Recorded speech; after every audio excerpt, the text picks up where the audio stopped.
பதில் வந்தவுடன் உறுதியாக அது அவையில் எடுத்துக்கொள்ளப்படும்.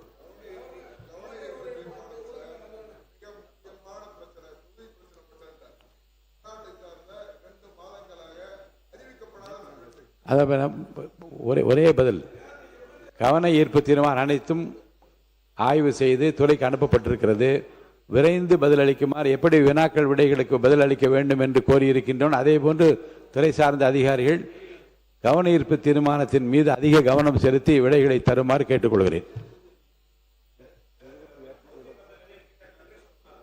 மாண்பு உறுப்பினர் MRK பன்னீர்செல்வம் அவர்கள்.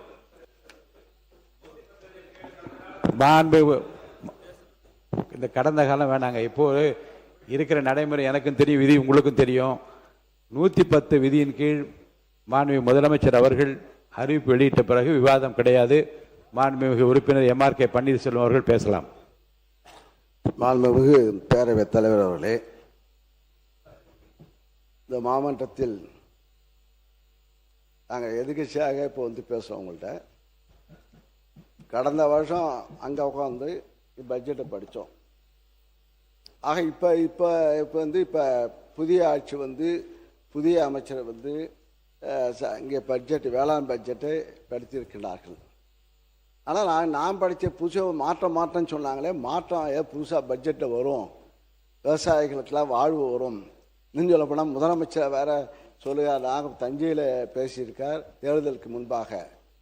நான் அடுத்த ஜென்மம் வந்தால் நான் விவசாய குடும்பத்திலே பிறக்க வேண்டும் என்று அவர் அறிக்கை பேசினார்கள்.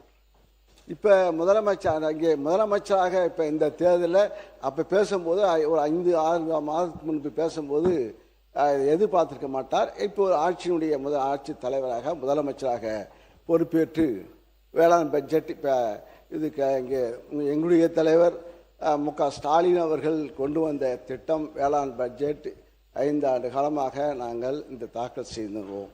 ஆக இது தொடருமா தொடராதா என்ற சந்தேகத்தில் இருக்கும்போது அவர் தொடரும் என்று அறிவித்திருக்கின்றார்கள். ஆக அறிவிப்பும் புதிய அறிவிப்பு மாற்றம் என்று சொல்லி மாற்றம் தருவோம் என்று நீங்கள் சொல்லி வந்திருக்கின்றீர்கள். ஆனால் வேளாண் பட்ஜெட்டில் மாற்றம் இருக்குமா என்று ஆவலாக படித்து பார்க்கும்போது பார்த்தா மாற்றத்தையே காணும் என்ற ஏமாற்றம் தான் அதிகமாக இருக்கிறது என்பதை நான் இங்கே அமைச்சருக்கும் முதலமைச்சருக்கும் தெரிவித்துக் கொள்கின்றேன். இப்போது இந்த பட்ஜெட்டில் பேசுவதற்கு நான் இங்கே 7வது முறையாக இங்கே சட்டமன்றத்தில் கலந்து கொண்டு பேசுவதற்கு வாய்ப்பை தந்த எங்களுடைய தலைவர் முன்னாள் முதலமைச்சர் அண்ணன் தளபதி ஸ்டாலின் அவர்களுக்கு நான் நன்றியை தெரிவித்துக் கொள்கிறேன். அதே போல் எங்களையெல்லாம் ஆளாக்கி கலைஞர் அவர்கள் எங்களெல்லாம் முதலாக 96இல் என்னை இந்த மன்றத்திலே வெற்றி பெற வைத்து அமைச்சராக ஆக்கினார்கள். அவர் காலத்திலே கொள்கை இன்னும் சொல்லப்போனால் முதலமைச்சரோட அன்றைக்கி ஒரு வார்த்தை சொன்னார். எங்களுக்கெல்லாம் வருத்தம், அரசியல் கட்சி நீங்களாம் பேப்பரை படிக்கலையா? ஆக இது பேசிய இயக்கம், இது திராவிட இயக்கங்கள் பேசிய இயக்கம். பேசி கொள்கையை பேசி அங்கே ஆட்சியை பிடித்தவர்கள், மக்களுடைய மனதை தொட்டவர்கள், மக்கள் மனதிலிருந்து நாங்கள் வந்தவர்கள். அத்தகைய உணர்வுள்ளவர்கள் இங்கே திராவிட இயக்கத்தை சார்ந்த நாங்களாம் தான் சரி. அதிமுக இப்போ இங்கே நாங்களும் முறை சொல்லி இன்னும் சொல்ல போனால் காலையில் இங்கே நாங்களாம் அமைச்சராக இருக்கும்போது இப்பயும் சரி, கலைஞராக இருக்கும்போது சரி, மு.க. ஸ்டாலின் இருந்தப்போ எங்களுக்கெல்லாம் மந்திரிக்கெல்லாம் ஒரு பதப்பதப்பு இருக்கும். காலையிலே 5-6 மணிக்கெல்லாம் போகணும். காலையில் 6 மணிக்கு 7 மணிக்கெல்லாம் 8 மணிக்கு வந்தால் தான் தாண்டினாதான் எங்களுக்கு நிம்மதியாக இருக்கும். ஏன்னா பேப்பரில் காலையிட்டு கலைஞராலும் சரி, எங்களுடைய முதலமைச்சர் அந்த முதல்வராக இருந்தாலும் சரி, அவரை செய்தித்தாளை பார்த்துவிட்டு, தொலைக்காட்சியை பார்த்துவிட்டு, அந்தந்த துறையினுடைய அதிகாரிகளுக்கு நேரடியாக அவர் எங்களுடைய முதல்வராக இருந்த அண்ணன் தளபதி அவர்கள் பேசுவார்கள். அந்த துறை அமைச்சரை தொடர்பு கொண்டு இந்த இடத்துல இந்த பிரச்சனை, கலெக்டர்களுக்கும் டென்ஷன். ஆக நாங்கள் டென்ஷன்லேயே 5 ஆண்டு காலம் இருந்தோம். 5 ஆண்டு காலம் இருந்தாலும் 5 ஆண்டு காலம் டென்ஷனாக நாங்கள் மக்களுடைய பிரச்சனை. ஆக நீங்களாம் ரிலாக்ஸாக இருக்கீங்க, அதான் ஆச்சரியமாக இருக்கு. எங்களுக்கு ரிலாக்ஸாக இருக்கீங்க. நீங்களாம் ரிலாக்ஸ் ஆகிக்க, நாங்களாம் டென்ஷனாக இருந்தால் இந்த ஐஏஎஸ் இருக்கின்ற மேடையில் இருக்கின்ற இங்கே மக்கள் இருக்கின்ற அதிகாரிகள்லாம் டென்ஷனாக இருப்பாங்க. மாண்பு நீர்வளத்துறை அமைச்சர் அவர்கள். மாண்பு பேரவைத் தலைவர்களே, உறுப்பினர் சொன்னார், இன்னைக்கு காலையில் நேற்று நைட்டும் சரி இன்னைக்கு காலையிலையும் சரி முதலமைச்சர் மாண்பு முதலமைச்சர் இன்னைக்கு ஒரு சின்ன வாய்க்கா பிரச்சனை கூட ஃபோனு அடித்து அதை உடனே சரி செஞ்சாச்சான்னு கேட்கக்கூடிய ஒரு முதலமைச்சராக தான் இருக்கிறார். உங்களோட நீங்களாவது 5 வருஷம் டென்ஷன், நாங்கள் தினந்தோறும் டென்ஷனில் இருக்கிறோம். எதுலையோ எந்த ஒரு சின்ன விஷயமா இருந்தாலும் எங்களுக்கு அப்படி ஒரு பயம் இருக்குது.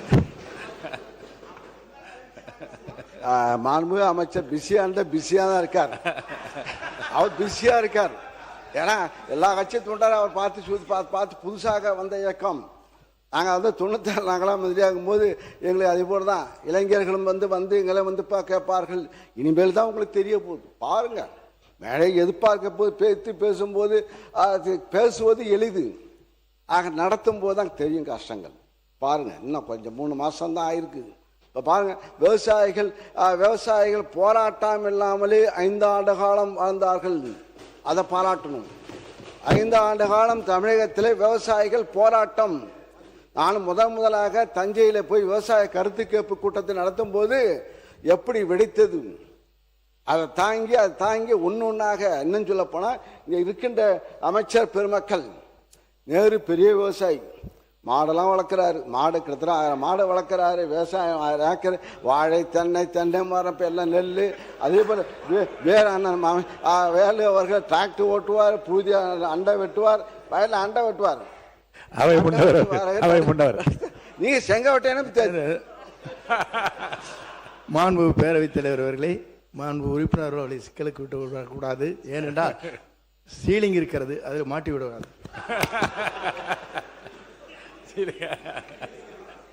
ஆயிரக்கணக்கான சரிங்க, அப்ப இருந்தது. இப்ப செங்கோட்டையனுக்கு எவ்வளவு கணக்கு பார்த்தா தெரியும். அமைச்சர் செங்கோட்டை அவர் தென்னை விவசாயி. அவர் போன சட்டத்துறை அமைச்சர் அவர்கள். பேரவைத் தலைவர் அவர்களே, மாண்புமிகு உறுப்பினர் போற போக்கில் அப்படியே நகைச்சுவையோட சிரிச்சுக்கிட்டே போராட்டங்கள் இல்லாத ஒரு ஆட்சின்னு சொன்னாரு. போன ஆட்சியில விவசாயிகள் போராட்டம் பண்ணி அவங்க மேல குண்டாஸ் போட்ட அரசு போன அரசு.